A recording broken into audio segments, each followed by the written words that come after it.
And we are live here in Austin, Texas at the Bastards Bowl. Donner Pass Whiskey. Hopefully everything's going to work. So I was 10 people watching. Awesome. So meant to go live last night over at the Crowded Barrel. One, it was packed. Last year, there wasn't that many people there due to COVID. So going live worked out really well. This year, when I got over there, the place was just packed. So just the number of people there wasn't going to work really well. Number two, they were playing music in the background. When you got copyrighted music playing in the background, that wasn't going to work. And then my computer, I got a glitch on that. But right now, there is a little bit of a challenge. The signal isn't great right there. Hey, Tamar, thanks for tuning in. The signal isn't great, but we're going to try. I'm going to try to keep this going. So it is ball sweating hot. Currently 95 degrees. So basically 30 degrees hotter than Half Moon Bay. And last year, it wasn't this hot as well. So drinking high proof whiskey in the heat isn't probably one of my favorite things to do. But hey, Judith Stoll, thanks for tuning in. But really, this event is really not about the whiskey per se. It's about the people you get to meet up here and people who I generally are only know through Whiskey Tube. Grumpy Old Fart, thanks for tuning in. And so this is one of those rare opportunities in the year where we all get together and meet up with some of the fans and so forth, and then the magnificent bastards, and just have a really good time. It's kind of odd when you come to something in which people, let me know how the sound is. So I'm not using an external mic. I'm not using an extra camera. I'm just going right off the laptop. It's to meet up with people who recognize me and so forth, but I don't know who they are. But it's a good time to make a connection with them. There were probably, I don't know, maybe a dozen or so. Mr. Great Shaw, thanks for tuning in. There are a dozen or so Texas distilleries here. Teeling was here. Scotch Malt Whiskey Society. Scott Bruno from Ebhead, thanks for tuning in. Scott from Scotch Test Dummies was running the Scotch Malt Whiskey Society. Doug Christop, sound is good. Thank you very much. Anyhow, so in case you've never been here, I want to share something with you. If you've never been here, you never been to this campus, this place is probably about 80 acres or so. There is a building where they have the school, the marketing school. The vault is on top of the building. There is a sort of a kitchen level. There's different levels to the building. And then there's the distillery is also on the campus. And then there's like a student housing, that kind of thing. So I'm going to show you a video. It's only like a minute and 20 seconds. I'm going to show you a video if it works. Give you a quick tour around this place if you've never been here. Let you see what the main building looks like, as well as the school where the classroom and all that. So it's only about it's about 2 minutes and 44 seconds. All right, and then we'll come right back, and I'm going to talk about a whiskey that I picked up here, ultra rare, and a unique experience. All right.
All right, and we're back. We're back. Hiding in the woods. Hiding in the woods. All right, let me get the chat going. Mark, Raxa, thanks for tuning in. Yes, is this a whiskey vault? No, this is Erik Wait Whiskey Studies, but we are at the Wizard Academy Whiskey Vault Crowded Barrel, which hosts the Bastards Ball every year. Yeah. Or in this case, the Bastards Sweaty Balls. Yeah, that's true. So I have here with me none other than Daniel Whittington himself. I had a really good time. So I didn't get to go live last night because technical difficulties. The place was too crowded. Yada yada yada. But it worked out great because I get to hang out with Roy Williams. Yep. And your dad. Yeah. I had a really good. I had a really good time hanging out with them. Basically, let them sort of. Run the court. Oh yeah. Yeah. And they will. You might be able to ask a question. They will. But that's as far as you're going to go. Yeah. You're not going to get a lot of words in. No, but still, a great opportunity. And they brought wine. Yeah. Yeah, they had wine over there. And yeah, they don't ever. Dad will drink cocktails later, but Roy only drinks wine. Yeah. But anyway, so I had a good time hanging out with them. No offense, but I actually kind of like to hang out with them more than you guys sometimes, just a little bit. Because I get to hang out with you guys all the time. It was a rare opportunity to hang out with them. In case you know who Roy Williams is, basically the founder of the school. Yeah. And if you take a class with him, basically your brain just going to get a whole semester of information just crammed in your head. And I've read his books. If you want to understand people writing and how to communicate, he's the guy, and this is the place to do it. Absolutely fantastic. All right, Yeah. so this is what I say. There was 1 year where you didn't have it because of COVID. Right. So other than that, is this the fourth? Fourth one. The fourth one. So I was at the second one, the third one, and then the fourth, and the fourth one. Yeah, the fourth one. So I have a whiskey here. We have two of them here. Two different ones. Yep. Both same thing. We'll do this together. And I'm basically blinding him on this. Now you can hear his voice. He has that sexy voice going on. Yeah. A little gravelly there going on. All right. So take a whiff. Interesting. Take a whiff. It's really soft. Okay. By the way, so with all the pourings I got on there, as I said before, I'm very mood driven. I wish a lot of these whiskeys I could put them on ice, and cool them down.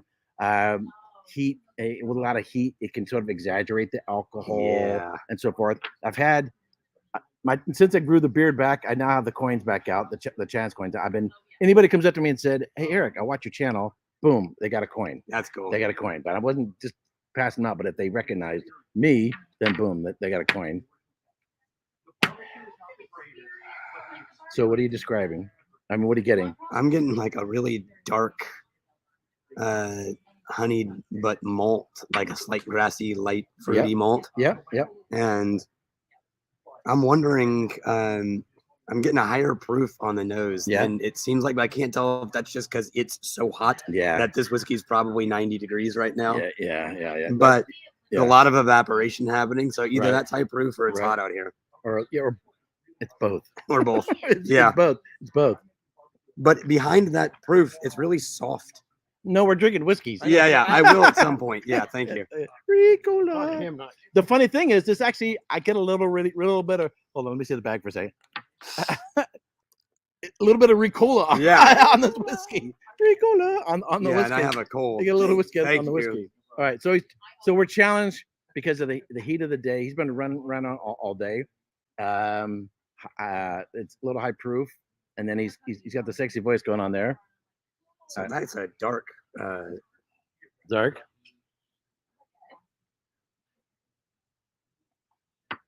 Ooh. There's almost like a licorice note to that. It definitely tastes hot. I've had this before. It definitely tastes hotter. What is that? Is it malt? Is it? I don't know. It doesn't taste like malt. On the back end? No. Well, hang on.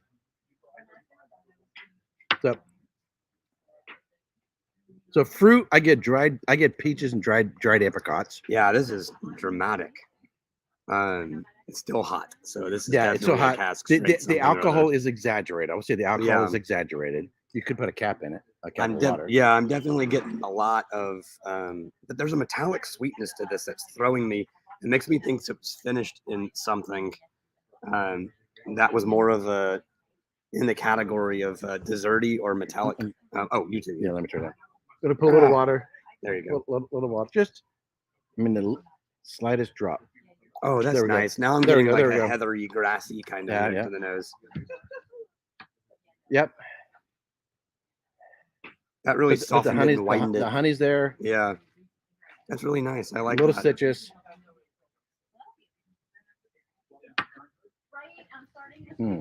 Oh, it vanished a little bit though. Now it's kind of just dry and sweet at the same time. Okay, so you're getting malt. Okay, so it's a malt. Okay. Now, where do you think it's from? Man, if this was Texas, I would be shocked. Because I'm not getting any of that really dense, heavy heat impact. Okay. Even on the used oak Balconeses, there's still a little bit of that oil. Okay. Although Balcones had this like at the Lost Lantern table, there was a Balcones that was tequila cask finished, and it was delicious. Yeah, I tried that. That. So it could have been something so finished. So I'm gonna coach him a little bit. I'm gonna coach him a little bit. And this is and maybe the way I perceive things different. Okay. Obviously when I go through wines, let's say Cabernet Sauvignon, the difference between say a Napa and a Bordeaux, a Napa is Mediterranean, Bordeaux is maritime, different climate. How does the cask grab the wine, and does it do this, or does it do this? Yeah. You know what I mean? So that's an indication of climate, and I find it in whiskeys as well. That even a high ABV but moderate climate doesn't have that grab and pull. It's really good. So it'll still be high ABV, but the way in which the spirit has integrated with the cask will be different. So the question is, okay, now if it's a higher ABV, but again you have to taste a lot of different whiskeys from all over the place. That's why I'm not a big fan of drink what you want. But if you just stick with I'm only going to drink this, and you're not going to experience it in the global context, then you're not going to have the contrast between the subtle difference between Ireland and Scotland, or say Australia and Scotland, or whatever else. So what do you get? You think climate? So I've never heard people do this before. Climate wise, what do you think it is? Well, I wouldn't put it Texas, but I would put it either American and like middle America. Okay. Or at least north of Texas. Okay. And if it was American, I don't think it's Scotch. I'm not getting any of the other things that happen over a longer it's not young. It didn't taste young. Yeah. It's so okay. When you say taste young, what would be a sign of youth? For me, okay, so it's different. So in the U.S., if it's young, it tastes like new makey. Right. But if it's Scotch and it's young, then it always tastes grain forward to me. Okay. Right, like I can taste the malt. Like if you ever eat a piece of barley. Okay. I mostly get this with malt. Right. It's easier for me to spot young malt. Okay. But in America, like if this was in Scotland, I would guess that this was 10, 15 plus. Right. But it didn't have any of those markers. Right. And so because of the extraction. It's dark. Yeah. Yeah, because of the extraction. Yeah, but it doesn't taste super young, but it is very brash. Right. It doesn't have the ute, the new makey ute. Character. I would argue. I keep going back to it, and I'm either getting what I always marked as a space side, that musty malt note, or I'm getting like an American, like a Talnua vibe. Okay. Where you get that like. So Talnua is a distillery in Colorado, and they're doing pot still. Yep, they're doing like basically an Irish pot still. It's TALNUA. Yep. I don't know what their distribution is like, but they were here this year and last year. If you ever get a chance to try them, definitely check them out. Really, really cool stuff. Yeah. All right. So do you want an unveiling or? Yeah. Okay. That's super fun. Okay. This is what's gonna trip them. Number one, you blind tasted me on this whiskey before.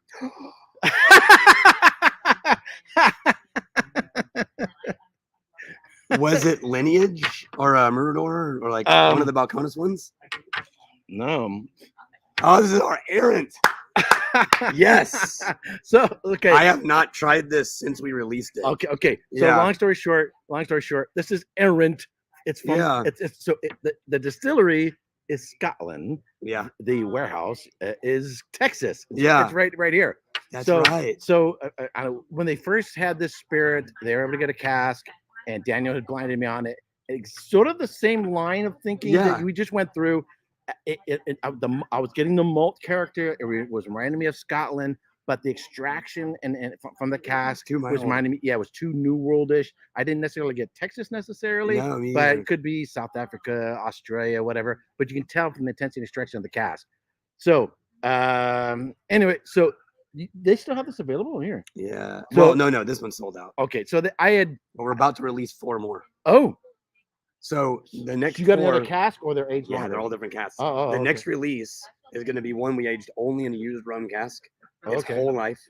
Another one we aged only same distillery. Same distill. It's all same new make. Okay. Jericum barrel. Okay. Whole life. Okay. And then a bourbon cask. Okay. Used whole life. Okay. And then 2 Lafroig barrels. Oh.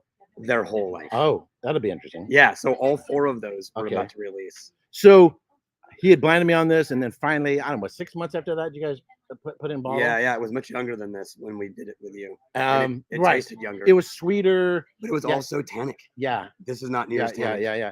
So then they ate. So after you blinded me, about 6 months or so, I think it was, and then you finally bottled it. Yeah. And so then when it's finally bottled, and I was here in town, I bought a bottle. And then I brought it home and tasted it. I was like, son of a gun. I should have ordered, and I should have got me another one. Then Brother Richard Amaro put a couple aside for me. So I was able to pick them up this time. Well done. And anyway, so it's kind of funny. That was so fun. So yeah. I really like that. Thank you for letting me have that experience. I have never, when it comes to our whiskeys, I don't really drink them after I make them. Right. Because there's so much other things to do. Well, and they also all sell out. And so we used to hold back bottles for like me and Rex. Right.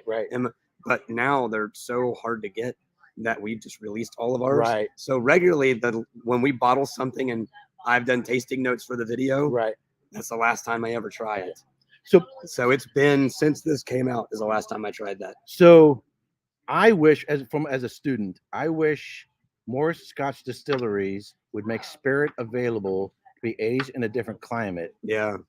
So that you have a better understanding of climate and the climate impact on the cask. So what's missing from this? Because I feel like there's still something that could be fill in a flavor hole in there that would like widen it a little bit, but we couldn't get there in Texas because it's so fucking hot. I had to get it out of the barrel. So because I feel like it doesn't have a huge transition in the mid palate. What you get, the maltiness, you get a little bit of a maltiness on the back end.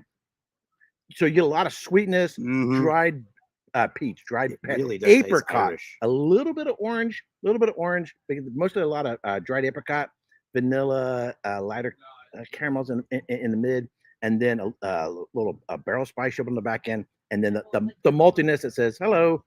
So to learn malt, fruit bomb. I bought malted milk balls and removed all the chocolate. Yeah. I think I did it on a live stream. People were like, "What are you doing, man?" So I just it off with it later. Yeah. I just eat the malt inside of a malted milk ball to get that in your head. For malt. I'm sure there's other things malt you could eat. Yeah. Otherwise, it's here. I'll put this back in case somebody else wants to do that.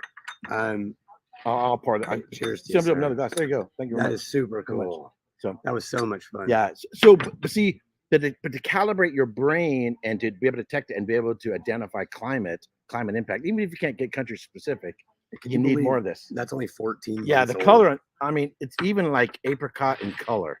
Yeah, I mean, look how dark that is. I'm really proud at how developed that tastes at 14 months. Like I cannot believe that. Yeah. It still tastes brash and punchy, but I don't know how you're really gonna get unless you're gonna try to blend it out. I don't know how you're going to get around I'll pour you something later where we were blending out. We blended it with 15-year-old light whiskey.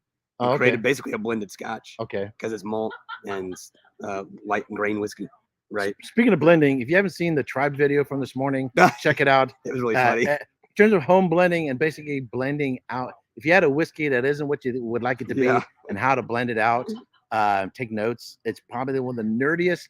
So in a long time, And it's about damn time, Rex. Yeah. It's one of the nerdier Whiskey Tribe videos, which of course is right up my alley. Yeah, me too. I don't need more freaking White Claw videos. Sorry. Thank you so much. Thank you very much. Thanks for popping in. Really, really appreciate it. Bill. Anyway. So, the one and only. All right. There's Bill. Oh, best haircut ever. Absolutely. Absolutely. And there's Bill. You got. Yeah, we used them. I can toss that back. Do you have another glass? I can toss that back. Or just pour it into something else? Yeah. Okay. I'll do both. You're gonna toss it back? Like I am. So this is the Balcones rye. It's a new rye that they haven't released yet. Can I shove this? Yeah, there we go. So this is a new rye that they haven't released yet. It's so their normal rye, which I freaking love, the Balcones rye, is normally 2 years. This one's a 4 year.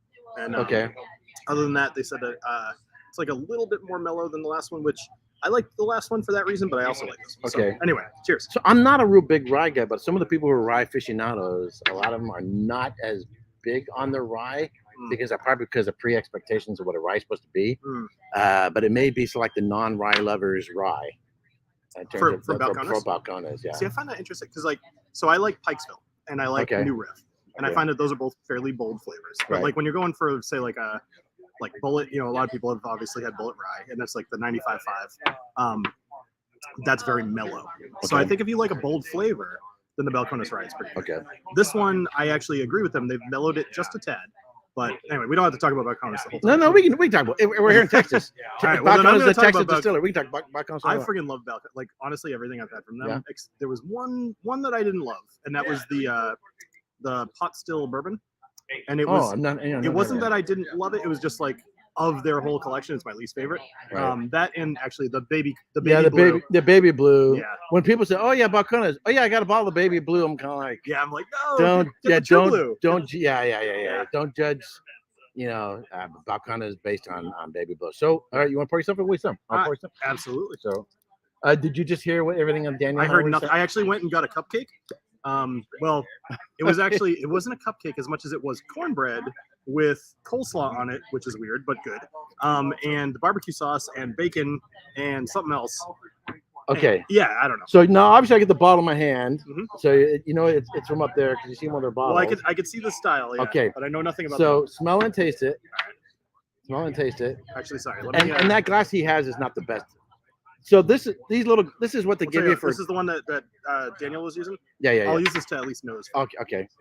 So I bought these up at the tasting room. This is what they give us for going doing tastings. My recommendation is, if you come to the Bachelor's Ball, bring your own glass. Bring Glencairn. You might want to bring more than one Glencairn. These glasses, the little ones are fine. Whatever. Yeah. If you're a Baptist and you're doing communion with grape juice, that's fine, or whatever. Sorry, I was raised Baptist. No offense. So super heavy caramel. Okay. Very sweet smelling. I haven't tried a sip of it yet. Right. It's.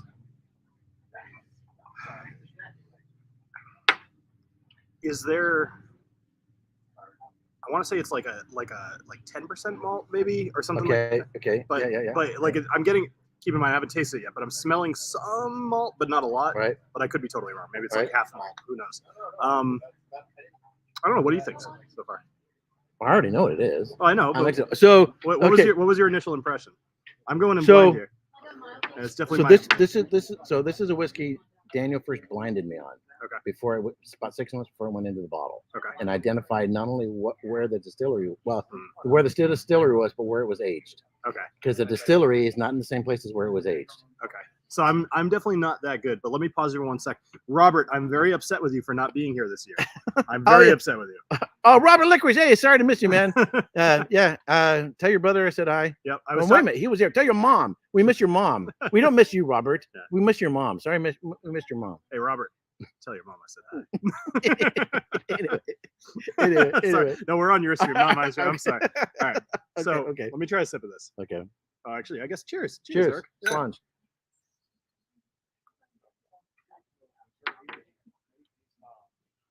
Okay, very different than the nose. Do I know this flavor? Is it? It doesn't.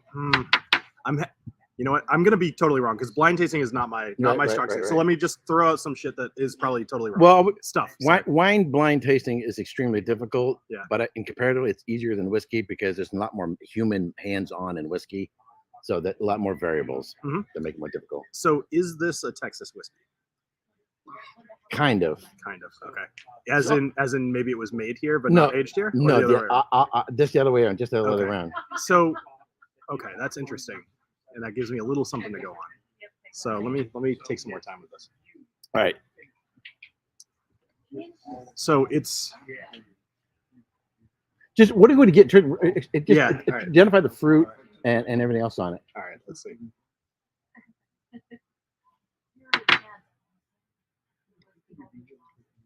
Keep in mind, I've also had like 20 whiskeys earlier too. Yeah, it's 5 o'clock our time. I have a hard time blind tasting fresh. Yeah, we were tasting whiskeys yesterday. They'll be doing more whiskey tasting tonight. That's what we do here. We taste whiskey and we hang out. Well, and tasting whiskeys all day long. I mean, plum is a thing for me. The thing is, there are black plums and then those orange plums and then red plums. I'm thinking like black plum. Okay. Yeah. Okay. Classic, like what you'd think of buying a plum. We had 4 plum trees in my backyard growing up. So. I was gonna say I did not know that they were orange. Yeah. It turns out what the flesh looks like. Okay, so that seems like a nectarine with more steps. Yeah. So there's like cherry plums. They're about the size, about this big. Then you have your larger plums like this, and you cut them open, and they're orange colored. And then you have ones you cut them open, and they're like a reddish, purplish color. See, every sip is almost very different than the previous one. I'm having a super hard time. Although I'm a little better at this. I would say this isn't super high ABV, like maybe 50 max. I could be wrong. Of course, you're a little over. I'm a little. No, it's a little higher. Oh, okay. I was gonna say 48, but then when you no, it's a little higher. All right. So maybe that's the dullness from drinking all day. Yeah, I don't know. You're not gonna get much out of it. Yeah. Okay. So here's the name of it. It's called Errant. A very fancy writing, so it's hard to read. Very fancy writing. The distillery is Errant. Okay. I've never had them before. Oh, so. Okay. Well, Errant 10-year-old was like the whiskey of the year last year of the Scotch malt whiskey. No, of the OSWAs, the Online Scotch Whiskey Awards. Okay. Right? Which is now why nobody can get it. Or was it Springbank? No, then it was Errant 10. Errant. So basically, they got spared from Errant, brought it to Texas, and it was aged here. Okay. So you have a Texas spirit to it, but you have the climate impact of Texas. Okay. So anyway, that's interesting because as you were saying that, I mean, with the malt there, as you started kind of describing that it was a little from one place and brought to another. Scotch was what I was thinking, but I was 100% not confident in that because I was only tasting like a little bit of malt, and I'm guessing this is probably like 100% malt, right? And the malt shows up on the back end. Yep. So it's 54.65. When you have such heavy extract, I described earlier as, in a cool climate, it pulls on your shirt like this. Yeah. Intense climate, it just grabs your shirt and just pulls, right? It's just like it just yanks on the cask. Yeah. So this is so the cask intensity of this up front. It's so intense on the front. That's an indicator of the climate. So Daniel was saying it's tasting like a 15-year-old if it was a Scotch, which is why climate can fool you a little bit. But even then, so this is 54 need new glasses, 54.65. Yeah. So, but even at a higher ABV, even if it's got more age on it, I find older, and it's harder to get older Scotches and enough to calibrate your palate on it. But they're expensive. But an older Scotch, 15, 20, 30, 40, whatever years old, you can get sense of maturity, but it doesn't have that pull on they have the extraction. And so this gives you, this right up front, there's a very intense fruit characters. I get dried apricot, dried pear. I could see the plum on there, but the maltiness doesn't show up, very delayed. So which is why you might think that it's maybe not 100% malt since it shows up so late. So what I was thinking before I knew anything about this was that it was probably a high malt bourbon from Texas. Oh, okay. So, or maybe not high, but like high. That's not what I said earlier. So I'm going to retract that. But it tasted malty, but it tasted from Texas. And so, Charles kind of has it right. Like my strong suit is not blind tasting, right, in any capacity. I don't think it's anybody's. Yeah. I mean, I'm working on it, but it's the most difficult thing. In terms of say master sommelier exams, where you have theory, blind tasting, and service. 9 out of 10 master sommeliers will tell you blind tasting out of all of them was the most difficult. Yeah. There are exceptions. But in terms of all the difficulties of all the various types parts of different exams, blind tasting generally tends to be the most difficult. Could I have a little bit more of that? Yes. So now that you've pointed out apricot, you said pear. Try to keep it from going. I could see the apricot, at least from kind of what I'm still tasting. So I'm curious to taste this with that in mind. Which and I also get a little bit of schnozberry. So we're having a great time tasting the whiskeys, but the reality is I mean, I got 300 bottles, whatever, 340, 50 bottles. There's gazillions of whiskeys out there we could try. There's all kinds of shops. There's whiskey bars. There's actually a couple. There's one in San Francisco and one in San Jose I want to check out. They're a partnership with Scotch Malt Whiskey Society, so that they're on the shelf. But we could stay home and drink whiskey. We could do this, have a live stream and drink whiskey, with each other and hang out. This really is about the people, hanging out with the people. Yeah. People, some of us haven't seen each other in a long time because of the vid.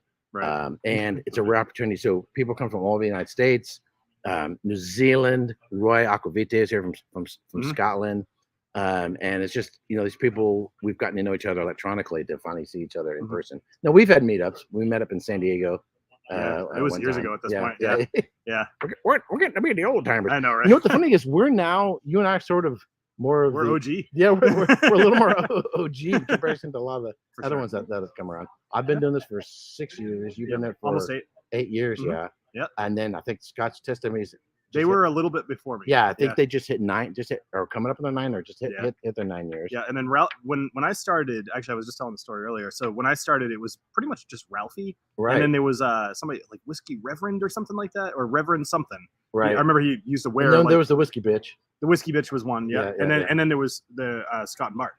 And I'm sure there were a few other channels too, but I remember looking and being like, well, nobody's talking about like the history of the brand, so that's what my whole thing was. Right. So, which is also why I'm like not that great at tasting. If you'll notice, it's like a quarter of my video. Right. So again, if you guys happen to be, now this one currently isn't available. I now have 3 bottles of this. Nice.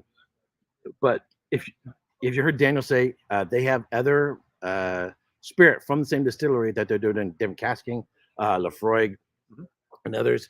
So if you happen to be in the neighborhood and they have these other releases, I'm going to be asking that they put one on hold for me. I tend to get into Texas 2 or 3 times a year at least. But I think this is a great whiskey, but it's just a great way of training your palate. And so now what you want to do is take this and then take an Errant 10-year-old or whatever and do a side by side and then see the similarities and the contrast between them as well. Now, without trying any of the, is it Errant or Errant? Oh, so they called this Errant. Okay. As sort of a tongue in cheek. Yeah. Because they can't call it Aaron, right? Okay. That's what right. That's what Yeah. So I will say what I like about this one, and how much is it for one of these bottles? I don't know. I roughly I don't pay attention to price. That's fine. I just buy what I want. So I like the finish on this probably more than anything else. Okay. Is the fact like this is just hanging around forever. Right. That's always in case you didn't hear it, we're going clunk. Oh, sorry guys. I'm a professional. I should know better. I apologize. Totally not a professional. But I do like the finish on this one, and that's to me the strong suit of this. Right. Yeah. But in terms of like the meetup with the people, there's some people that didn't make it this year. The junkies aren't here. The bourbon junkies here. Mash and Drum isn't here. I know Bobby and Sam were invited, but it kind of makes sense. They turned it down because they're not making content. Yeah, anymore. They kind of drifted off, but not. They sobered up. Of course, Chris Bourbon Insane, it's kind of dropped off as well. Yep. But and Bart wasn't here, although Scott was here, but Roy was back, which was great. Yeah. Of course, Whiskey Crusaders are here and others are here. Yep. Still great to meet up with a lot of people. Hopefully, I don't know if people are just busy, work, or still got COVID concerns or whatever else, but it's good seeing everybody here. Charles, you're being very mean to me today. Very professional. No, I thought we were friends, Charles. It's fine. Anyway, So Robert, I hope that when we do this again next year that you were able to make it, because I very much missed you last night at the tower. Yep. So. And I had your brother sign the section on Ironwood Distillery in this book. So I brought this. So you haven't seen this. This is on Texas whiskey, Nico Martini. It's a beautiful book. It's a nice coffee table book in terms of pictures and that kind of thing. Real cool map on here and everything. I saw this at Andalusia and then ordered it on Amazon. Too. Yeah, it's a pretty book, but real good introduction to Texas whiskeys. Knowing some of the producers would be here, I didn't want a signature from a rep. I want, the actual producer, whether it's a master distiller or something like that. So I was running around getting autographs today on this. So Robert, your brother signed this. But next time I see you, I forgot the book. I have you sign it. That's all right. Your brother's here, so this year we like him more. So another book. I'm talking books. I haven't completely read it yet. It's called Whisky Sommelier. This is more of a coffee table book, but anybody who's gone through the Somm class, I'm meeting up with them, haven't signed this one. It's got nice pictures, but it's very introductory, very basic. This is the same stuff on. Which is funny considering the name. Like you'd think something called Whisky Sommelier would be a bit more deep. Yeah, I don't know. Well, the books they're using for the current course I'm in, they're all they're coffee table books. They're not textbooks, but because they're on the council, I guess, of whatever. So whatever. All right, one going about. So was there anything was there anything here that you particularly liked? You tasted it. My biggest challenge here with the whiskeys here has been it's just so freaking hot. Yes. I'm not in the mood for high ABV and everything. It's just battling with the heat. It just makes it a challenge. There is a distillery. I grabbed their card earlier because I actually was interested in them. It's right here. So they're from Colorado. Yeah. I mentioned them earlier. Yeah, Talnua. Talnua. So they're from Colorado, and if I'm being honest, their stuff it needs a little bit more age. But here's what I like about them: they have 5 different expressions that they brought. Okay. All 5 of them are available in Colorado, and they're all vastly different. They have one that tastes a lot like Tullamore Dew. No, that's good. They have one that tastes like Tullamore Dew. It's in between us, so I'm not doing this. That's all right. Your hand was blocking me from seeing myself. Sorry. That's all right. There you go. That's all right. Anyway, so they have one that tastes like Tullamore Dew, which is actually very good. And it's I think it was like 50. So yes, it's a little expensive, but they're a craft distillery, so I usually give a little leeway. Right. And then they have another one that was it's like an ex-bourbon aged or bourbon barrel aged. But they said it wasn't first fill bourbon, and you could kind of tell because it's mellow, but it's not heavily influenced by the bourbon by the cask. And then they have a very light peat, and that was the one that actually kind of really surprised me. Okay. In my mind, it would be one of the perfect peated whiskeys to introduce somebody to peat. Oh, okay. And that's rare to come across because obviously most of the heavily peated smoky stuff is exactly that. And you could try to introduce people to it, and they're going to be like, "I hate this," or love it. Right. But this one is, "Hey, do you like bourbon? Yeah. Do you like peat? No. Try this, and maybe you will." I thought that was very cool. So if anybody's from Colorado, it's potentially looked like. So are they so they're doing pot still? They're doing basically an Irish style whiskey. And as far as I know, I think there's only one other distillery that's doing this. Do you happen to know if they're using a Scottish peat or an Irish peat? They're using the one that they brought today is a Scottish peat. Okay. But they actually said that they're going to be putting out another one that's using Irish peat. Because that's what Andalusia does. Andalusia has a peated and a heavily peated. They're heavily peated. Could be my number 1 of the year. We'll see by the end of the year, but definitely within the top 10.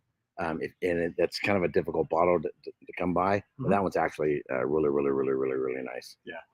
So one thing that I've seen a couple times in the chat come up. So I'm going to be live streaming the La Quinta party tonight, like I usually do. So if anybody's just wants to kind of join in and drink along with a whole bunch of people, milling about, then. So La Quinta is a hotel, and it's sort of it's the after party. Yeah, it's the after party, but it's also people bringing stuff. Yes. So whereas here they have representatives from various distilleries. There, Matt, and he brings in his luggage just full of bottles. Other people bring bottles. Yes. It gets a little on the rowdy side probably. It was very loud, but people were generally like. It's weird to see so many people drinking so much and still actually not being dicks. Okay. So, and I'm only saying that on your channel because I'm There you go. It's part of my name. Yeah. Sorry. But it's awesome. Like La Quinta is to me. This is great. I love La Quinta. Right. Okay. Yeah. Okay. And we were drinking last night. I ended up going to bed at like 1 o'clock or so. And I was far from the last person. Right. So this is a meetup of whiskey fans. Obviously, the Vault Tribe being the primary host. So there could be people here who don't know who I am. I was rather surprised someone kind of wasn't familiar with your channel. I know. I was like, where the you been? So the more of the Whiskey Tribe, crowd, and they may or may not know who I am. Or someone goes, yeah, oh yeah, I know who you are. You were on the Whiskey Tribe video. Yep. Like, okay, I have my own channel, by the way. Right. Anyway, but the La Quinta is the meetup of the whiskey tubers. So it's much more of a whiskey tuber event and focus, because the whiskey tubers bring in sharing bottles, whereas here we're sort of on the backwoods, which is fine because it's quiet here and I don't have a noise here. I don't have a lot of noise here where they're doing tastings and all that kind of stuff in the event. And and obviously the crowded barrel tasting rooms open as well here. We're over here on the back 40, which is fine to me because it's a little quieter. I don't have a lot of compete with a lot of noise. But the La Quinta, and I hope they can maintain a good relationship with La Quinta and don't ever piss them off. Well, actually, it's funny that you say that. So I think La Quinta loves us. Sorry to cut you off. Okay. So like last night, right? So La Quinta bought a whole bunch of these like little hydration packets and put them out for us. Oh. And, like they want us there, not only because we end up booking like 100 rooms. Right. If not more. We're fill the place out. Yeah. Right. So I mean, they want us there, but the woman that's working the register or the counter tonight, her name's Scarlett. She even was saying, she's like, I was here last year when you guys were here, and it was amazing, and I can't wait to have you guys here for the next few days. And as long as I get to leave with some samples, I was like, you bring some bottles. Right. because there isn't like vomit all the place and empty bottle all the place. There's no fights. There's no quarrels. There's no, sorry, there's bugs. There's none of that ruckus that people typically expect from an alcohol related event. Right. So this is not like a Raiders game. Where 90% of the people just made bail in order to attend the football game. And there's fights going on out in the parking lot. So Donner Pass, to answer your question, yes, I definitely am. So as long as everything works, the upload and download speeds were pretty rough yesterday, but they said there was an issue. So if they're good, I will be streaming the entire thing. And we're hanging in here now. I only got like three bars, I think there. And so, but there's a little trick to that. I'll tell Bill when I get off the line. Some people don't know. Okay. But anyhow. Are you going to tell me something tech? Because that'd be very impressive. It's a whole nother thing. Okay. Cool. I like it. Anyway. Yeah. Hey, so I'm going live. We're doing about 45 minutes. I'm feeling a little tired. I need to get something to eat. Hopefully the food trucks. By the way, so there's an area where the producers, the rep, they have their tables and so forth. There's an air conditioned area and they had some other stuff going on there. They do tours. If you want to do a tour of see the campus and see everything, to see the vault and all that. Obviously you can get cocktails and whatever over at the crowded barrel over there. You can meet up with the whiskey tubers here. There's food trucks in the parking lot. And so I think it's pretty well organized because you don't really see everything that's going on behind the scenes to make something like this happen. I know they had a little bit of challenges this year in organizing some things, but they really do it really, really, really well. And kudos to everybody who works behind the scenes in making this event happen because it's absolutely fantastic. It's one of the highlights of the year for me. Totally agree. The only thing better would be, get on a plane, go over to Scotland itself. I was gonna say, like, this trip is not cheap, but I wouldn't pass it up. Yeah. But it's all. I mean, La Quinta's expensive, flight is expensive. And of course, you buy whiskeys when you're here. Right. But it's super fun. Right. And so Ebhead, he asked if he could join La Quinta next year. So show up, bring a bottle, and friggin' drink. Yeah. It's awesome. Yeah. And of course, don't drink and drive doing stupid shit. Yeah, we want to maintain a good reputation so we remain welcome guests. You're better off renting stuff like that. So anyhow, so I've only been at this 45 minutes. Get back in the game, go meet up some more people. I want to thank everyone for tuning in. And hopefully one of these days, if you haven't made it out here, we'll meet you out here. All right. Thanks for watching, tuning in, and as long as you bye, everybody. Cheers.